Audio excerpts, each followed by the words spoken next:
Let's talk about differential equations.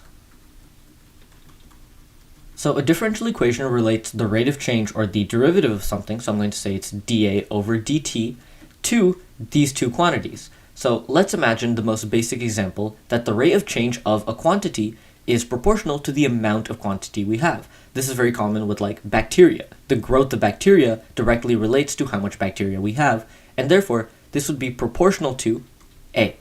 And what this means is that dA over dt is going to be equal to Ka, because that's what proportionality means. Another example would be something like the rate of change of the temperature of something hot is directly proportional to the difference between its temperature and the environment. So I'd say dt for temperature over time is proportional to the difference between its temperature and the surrounding temperature, so T external. Therefore, it would be the exact same example where you say dt over dt is equal to K times this difference. Now, when we have a differential equation like this, oftentimes they're going to ask us to solve for A. So they're going to ask us to find A of t. Now, the most common way of solving these is separation of variables. So I'm going to separate the variables by moving all the t's over to this side, and I'm going to move this A over to that side. Therefore, we have dA over A is equal to K dt. Now I'm going to integrate both sides, and since this is 1 over A, its integral becomes ln A plus C is equal to kt plus C. Now because C and C are both arbitrary constants, firstly, they don't cancel out because they don't have to be the same. Secondly, I'm going to move this C over to that side and rename it simply as another C because they're all arbitrary. So now what we have here is that ln A is equal to kt plus C, and now I want to solve for A, so I'm going to raise everything to E.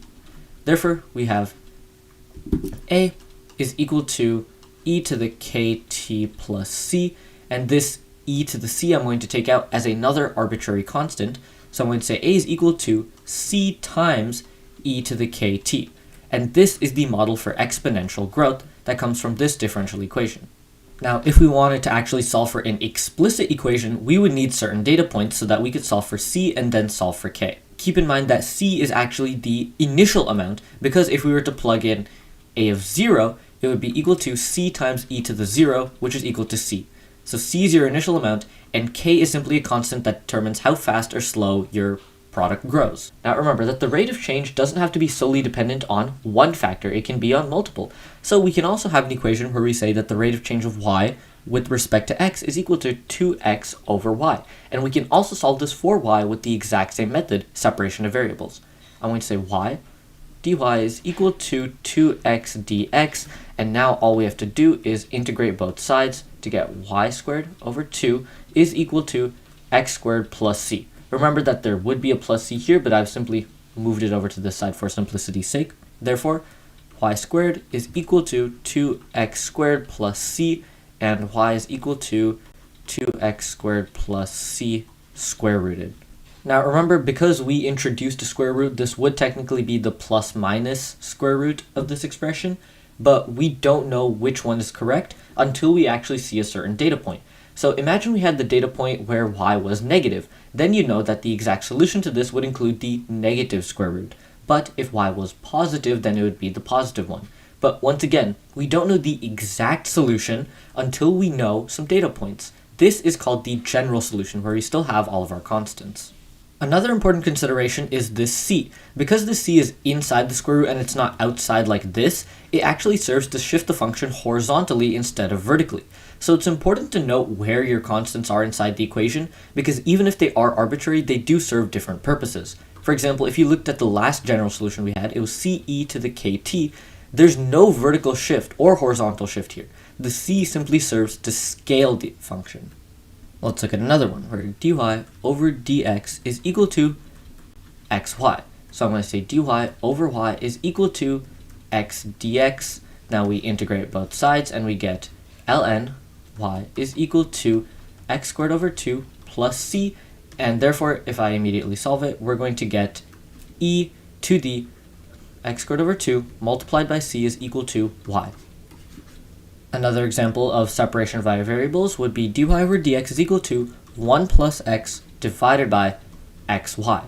Now here I'm going to multiply y to the other side, so we have y dy is equal to 1 plus x over x dx.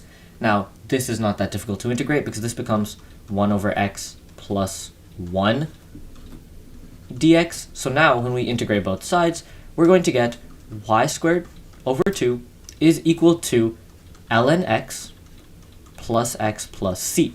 Therefore, y is equal to the square root of 2 ln x plus 2x plus c. Remember, once again, this c is not a vertical shift, but it's a horizontal one inside the square root. For this problem, however, they actually do give us a point. They tell us that y of 1, meaning when x is 1, is equal to negative 4. So, an important consideration, firstly, since this is negative and we introduce the square root, this becomes the negative square root, and now we simply have to plug in 1 and find out what c is to get us the answer of negative 4. So we're going to say y is equal to negative square root of, now ln 1 becomes 0, so that's 0, so it becomes plus 2 times 1 plus c is equal to negative 4. It's equal to negative 4. Therefore, 2 plus c equals 16, and c is equal to 14. So we did find the general solution over here, but now our exact solution that incorporates this data point is going to become y is equal to the negative square root of 2 ln x plus 2x plus 14, because that is what we found c to be equal to. Now, it's incredibly common to have word problems with this kind of concept, so let's look at some. This one says that the number of bacteria is growing at a rate of 3,000 e to the 2t over 5. So this is with respect to time, and then at t equals 0, so therefore b of 0, it's equal to 7,500. So this is the rate of change, and this is the value of the function at t equals 0, and it asks for b of 5. So because this is the rate of change, we know this is equal to db over dt, and we know this is simply f of 0. So all we have to do is solve for the function, solve for our constant c using this data point, and then solve for f of 5, or b of 5 rather. So firstly, if we have db over dt is equal to 3,000 e to the 2t over 5, and then we integrate both sides with respect to t, we're simply going to get b is equal to 3,000, it's the same function, but then once again, because of chain rule, we're going to multiply it by 5 over 2, and then we're going to have a plus c over here. Now, when we simplify this, we actually end up getting 7,500 e to the 2t over 5 plus c, and now if b of 0 is equal to 7,500, when we plug in 0, we get b of 0 is equal to 7,500 plus c is equal to 7,500. Therefore, c is equal to 0, and we don't need to consider it. And now we have to find b of 5. So let's write out what our full function actually is. So b of t is going to become 7,500 e to the 2t over 5 plus 0. And now when we plug in 5, this 5 and 5 are going to cancel out. So our answer becomes 7,500 e squared. Now, another common problem that you'll see is with radioactive decay. So we can say that the amount of element A we have with respect to time, its rate of change is proportional to negative A. And it's negative because we're measuring decay. So the more of element A that we have, the more it's going to decay, and therefore, the more it's going to decrease. So it's a greater negative, not a positive. Now we can say that dA over dt is equal to negative Ka, and then we can solve this for any specific case. Now, this one problem says that if the half-life, which is, the time it takes to go from like 10 to 5 grams, is 10 years, it asks us to find K. Now, first, let's actually use this equation and solve for A. So we're going to see that dA over A is equal to negative K dt, and then we can integrate both sides. And this will give us the fact that ln A is equal to negative kt plus c, e to the negative kt times c is equal to A. And this is our equation for radioactive decay. Now, because this is half-life, it doesn't matter specifically where my starting and ending points are. All that matters is that my ending point is half of my starting point. So therefore, that gives us our two data points. I'm going to say A of 0 is equal to some amount p, and then a of 10, because the half-life is 10, is going to be equal to p over 2. So we can say that c, and then e to the negative kt evaluated at 0 is just going to become 1, so therefore c is going to be equal to p. And then when I plug in 10, we get c e to the negative 10k is equal to p over 2. Now, since c is equal to p, I'm going to substitute, and therefore we have p e to the minus 10k is equal to p over 2. Our p's cancel out, and we have e to the minus 10k is equal to 1/2. Now, we're going to take ln of both sides, and this gives us ln 1/2 is equal to negative 10k. Now, ln 1/2 I'm going to rewrite as negative ln 2, and then I'm going to cancel out the negative here. So we have ln 2 over 10 is equal to k. And this is our answer. Now, there's a different and slightly easier way to solve this problem, so let's go back to this equation where it's equal to negative ka. Now, when we isolate our variables and solve, we're going to get ln a is equal to negative kt plus c. Now, imagine we were to graph these two axes. So we were to have one axis that would be ln a, and the other axis would simply be t. We would get a linear line like this, because this resembles a linear equation, where the slope is negative k, and this is our y-intercept, which is c, but we can also say it's equal to ln of a0. Therefore, let me rewrite the equation. We have ln a is equal to negative kt plus ln of a0. Now, remember, in the half-life, the amount that we're at currently is going to be 1/2 of the initial amount. So wherever we are in the graph, it's going to be ln a0 over 2. So let's rewrite the equation. We're going to have, specifically at the half-life, ln a0 over 2 is equal to negative k, and because this is at the half-life, t has to equal 10, plus ln a0. Now let's isolate our variables and solve for k. So because we're going to subtract the ln, that becomes division, so ln a0 over 2, this becomes divided by a0, which is going to cancel out, is equal to negative 10k. Therefore, ln 1/2 is equal to negative 10k. I'm going to use the same trick. I'm going to rearrange this into ln 2 over 10 is equal to k. And we get the exact same solution. All we did here was linearize this equation to make this c constant equal to the y-intercept of this graph. Now, if you want a shortcut, you can just say that when you're finding the half-lives, ln 2 is equal to kt, and therefore you can solve for either t or k when you're given one of them. Now, when we have the model ce to the plus or minus kt, we're looking at exponential growth or decay. However, there is another model that's used for logistic growth and decay. Now, the model for logistic growth resembles exponential growth up until a certain carrying capacity, which we call L. So, because it's usually the growth of a population, it's going to be proportional to the population itself. So we can say that dp over dt is going to be proportional to the population, but as you get closer to the carrying capacity, your population growth has to decrease because your environment can no longer hold this many people. And the way this is resembled in the equation is 1 minus p over L. So as p gets closer to L, this factor gets closer to 0, and therefore our growth rate decreases. Therefore, dp over dt is equal to kp 1 minus p over L. Now let's actually solve this differential equation for p of t itself. So let's write our equation is equal to kp 1 minus p over L. To make this a little simpler, I'm going to rearrange it and say this is equal to k over L p L minus p. Because I move the L here, it gets taken out of this factor. Now, because this is still equal to dp over dt, I'm now going to solve it via isolation of variables. This leads us to the equation that dp over p L minus p is equal to k over L dt. And now this is easy to integrate because there's no t term, but this requires integration via partial fractions. So first we're going to do the partial fractions. We're going to say that a times p plus b times L minus p is equal to 1. And therefore we can firstly plug in 0, so this term would go away when we plug in 0, and we get bl is equal to 1, therefore b is equal to 1 over L. Now we can plug in L itself, So this term becomes 0 and goes away.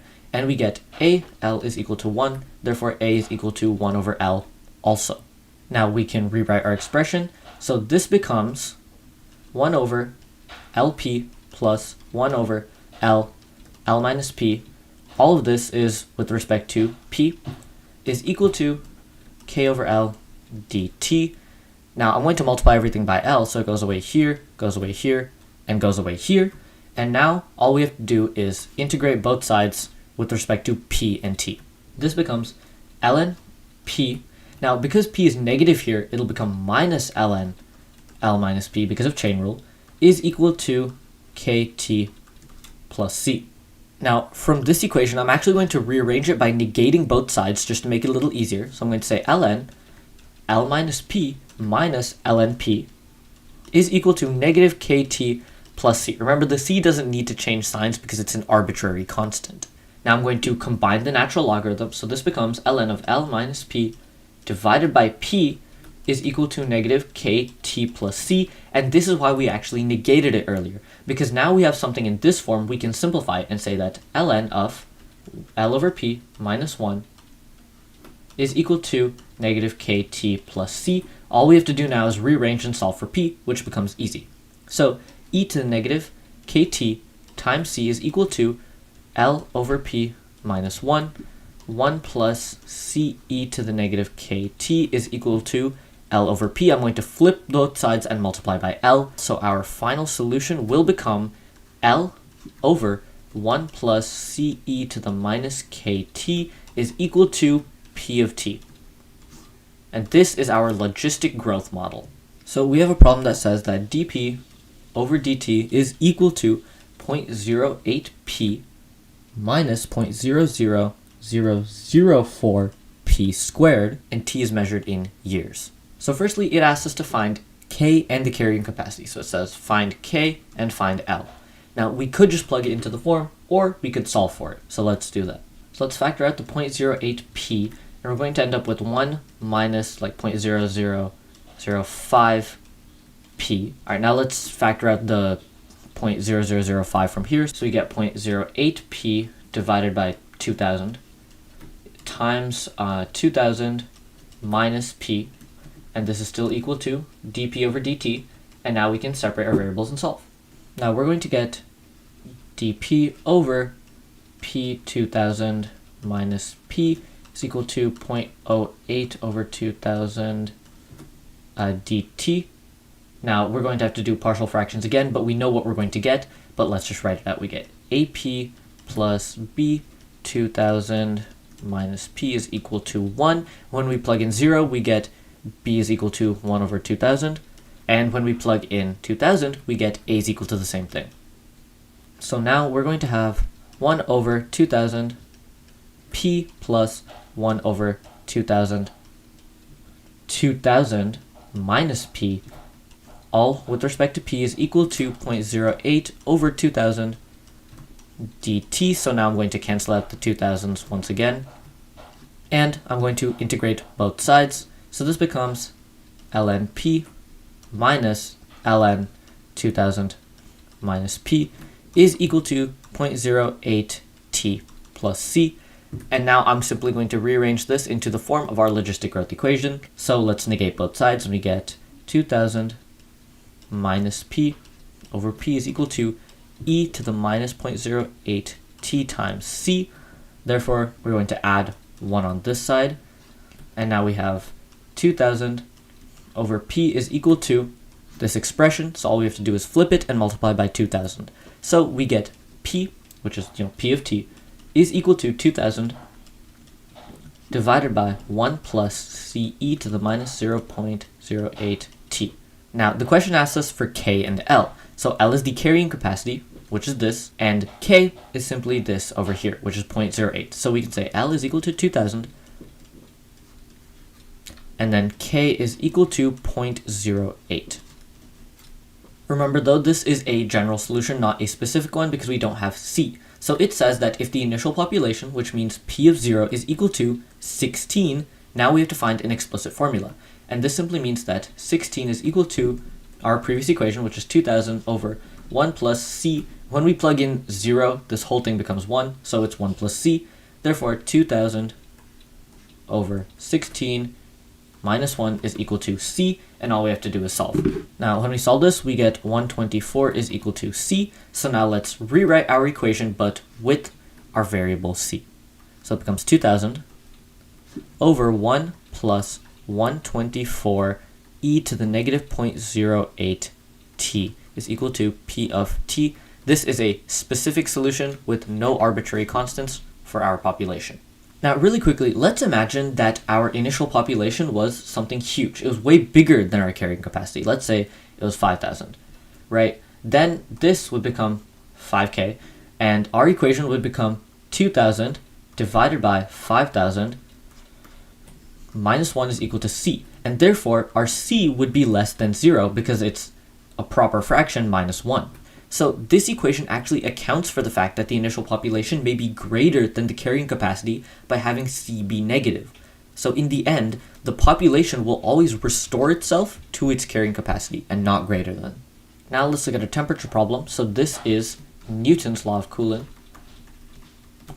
And it states that the change in temperature, or the cooling of an object over time, is proportional to the difference between the temperature and the surroundings, so T external. Now, the reason it's negative is once again because it's cooling, so the temperature is decreasing. Now, this specific problem says that initially its temperature is 1500 Fahrenheit. That means T of 0 is equal to 1500. Now, it also tells us that the outside temperature, so T external, is equal to 80 Fahrenheit, and that 1 hour later, which means T of 1, the temperature is 1150 F. And what it asks us to find is T of 4. So first, let's find the general equation. So we have dt with respect to time is proportional to minus t minus, now we know t external is 80, so we're going to say that dt over time is equal to negative k t minus 80. Now all we have to do is separate our variables and solve, which is much easier than the last one. So this is dt over t minus 80 is equal to negative k dt. We simply integrate both sides, and then we get ln t minus 80 is equal to negative kt plus c. Therefore, t is equal to 80 plus c e to the negative kt. And this is our function, which is technically t of t, and we can use our data points to find the exact equation. So firstly, the initial temperature is 1500. That means 1500 is equal to 80 plus c e to the 0. 80 plus c is equal to 1500. C is equal to 1420. Now we can solve for k using our second data point. So we know now that t is equal to 1420 e to the minus kt plus 80. And we know that when t is equal to 1, so I'm just going to cancel out t here because it's 1, it's going to be equal to 1150. So we have 1150 minus 80 divided by 1420. This will give us a number that's less than 1. So when we take ln of that, it's going to be a negative number, and that's equal to negative k. Therefore, k becomes positive. So when you solve this, you actually get k is equal to 0.282998, and this we can plug in to get our final equation. So t of t is equal to 1420 e to the negative 0.282998 t plus 80. And now all we have to do is plug in t is equal to 4 into this equation, and finally we get 538 degrees Fahrenheit rounded to the nearest whole degree.